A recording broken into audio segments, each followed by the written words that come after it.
नमस्कार दोस्तों, मेरा नाम दिशिश्री है। మనం గత వీడియోస్లో వందన పాఠం పూర్తిగా నేర్చేసుకున్నాం. ఇప్పుడు మనకి వందన అయిపోయింది. ఇంకా దాని మీనింగ్స్ ఒకటి మిగిలిపోయినాయి. ఇంకా దాని మీనింగ్స్ నేర్చుకుంటే వందన పాఠం నేర్చుకున్నట్టే. ఇంకా ఫస్ట్ అది ప్రాథమిక ఎగ్జామ్ రాయొచ్చు వందన ఇంకా అనుకుంటాం. ఇంకా మీనింగ్స్ దగ్గరికి వచ్చేసరికి మీనింగ్స్ తెలుగు అక్షరాల తెలుగు పదాలే ఉన్నాయి. ఈ పాట మీనింగ్స్ అసలు ఎంత ఈజీ అంటే అంత ఈజీ. మీరు చాలా ఈజీగా నేర్చుకోగలరు. కాబట్టి జాగ్రత్తగా వినండి, చూడండి. ఫస్ట్ పార్ట్ ఏ వందన శబ్దార్థ్. పార్ట్ ఏ అంటే ఏంటి? ఒకటో పాఠం. వందన అంటే ఏంటి? వందనం, నమస్కారం. శబ్దార్థ్ అంటే ఏంటి? ఇంగ్లీష్లో అయితే మీనింగ్స్, తెలుగులో అయితే పదాల అర్థాలు. ఇంకా ఇది హెడ్డింగ్ చూసుకుంటూ అయిపోతే మనం ఇంకా విషయంలోకి వద్దాము. ఇంకా మీనింగ్ స్టార్ట్ చేసుకుందాం మనం.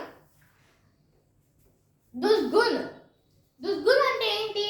బ్యాడ్ క్వాలిటీస్, చెడు లక్షణాలు. అది చెడు గుణాలు అంటారు, కొంతమంది చెడు లక్షణాలు అంటారు.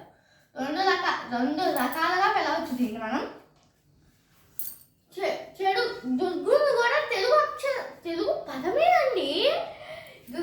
దుర్గుణం ఎక్కడ అలవాటైందిరా నీకు అంటారు కదా కొంతమంది అబ్బాయిలు, అట్లా అంటారు కదా. అట్లా దుర్గుణ్, బ్యాడ్ క్వాలిటీస్, చెడు గుణాలు.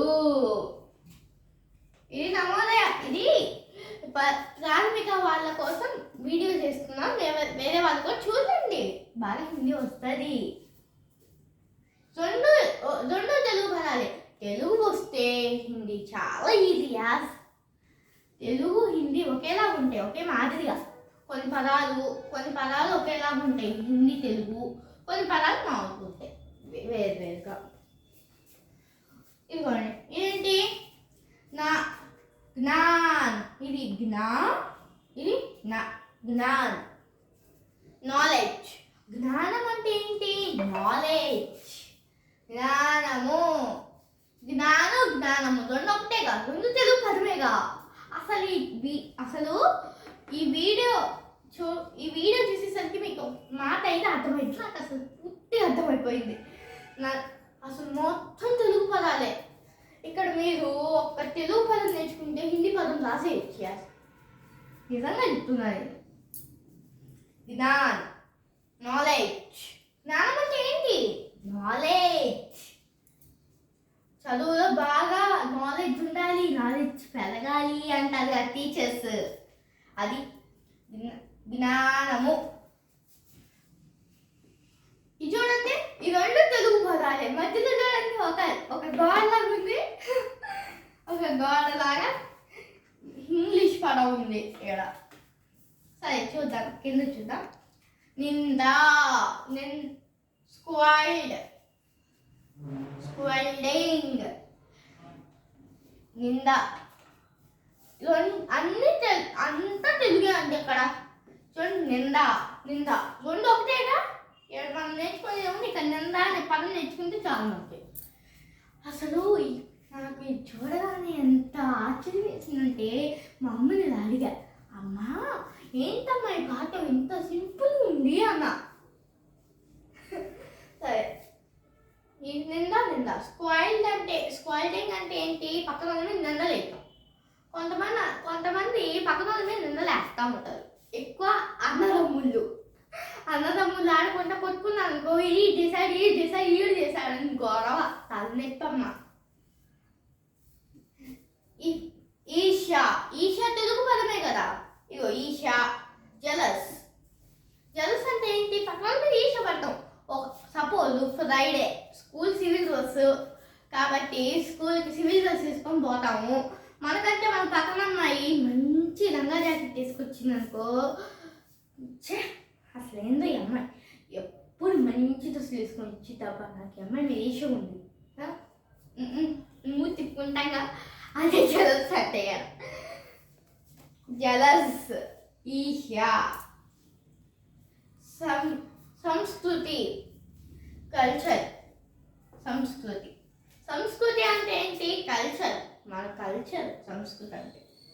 సంస్కృతి. కొంతమంది అమ్మాయిలకు కూడా సంస్కృతి సంస్కృతి అని పేర్లు పెడతారు. మీరు ఎక్కడ అసలు నేను విన్నారా? సినిమాలో ఎక్కువ చూస్తుంటారు మీరు. సినిమాలు ఎక్కువ చూసే వాళ్ళకి సంస్కృతి అని పేరు చాలా తెలుస్తుంది. సంస్కృతి, కల్చర్, సంస్కృతి. మన కల్చర్ అనే సంస్కృతి అంటాం. సంస్కృతం అనే భాష ఉంది, సంస్కృతి అనే పేరు ఉంది, సంస్కృతి అనే కల్చర్. మన కల్చర్నే మనం సంస్కృతి అని కూడా అంటాం. ఇంక ఇక్కడ సమాప్తం. మొత్తం అయిపోయింది. మీకు అసలు ఈ వీడియో మధ్యలో అసలు స్టార్టింగ్ అప్పుడు మీకు అర్థమైపోయి ఉండాలి అసలు ఈ మీనింగ్స్ ఎంత ఈజీలో. మేము ప్రాథమిక వాళ్ళు బాగా నేర్చుకోవాలి అనే ఒక కాన్సెప్ట్ ఈ వీడియో చేసాము. అందరూ బాగా హిందీ నేర్చుకోండి. మీ అందరికీ ఏ సబ్జెక్ట్ ఇష్టమో కామెంట్ చేయండి. మా ఛానల్ని సబ్స్క్రైబ్ చేయండి. మీ అమ్మ నాన్న అంటే ఇష్టం ఉంటే తొక్కలు సెంటిమెంట్ డైలాగ్స్ మనకు అసలు వద్దులే, కానీ అలాంటి జ్యూస్ అసలు పేరెంట్స్ ఎంత నవ్వుకుంటారు తెలుసా? పెద్దోళ్ళు చూసి పొట్ట పగిలేటట్టు నవ్వుకుంటారు. అలాంటి వాటికి ఎందుకు లైక్ చేయటం? ఇంత యూస్ఫుల్ వీడియో మేము చేస్తే.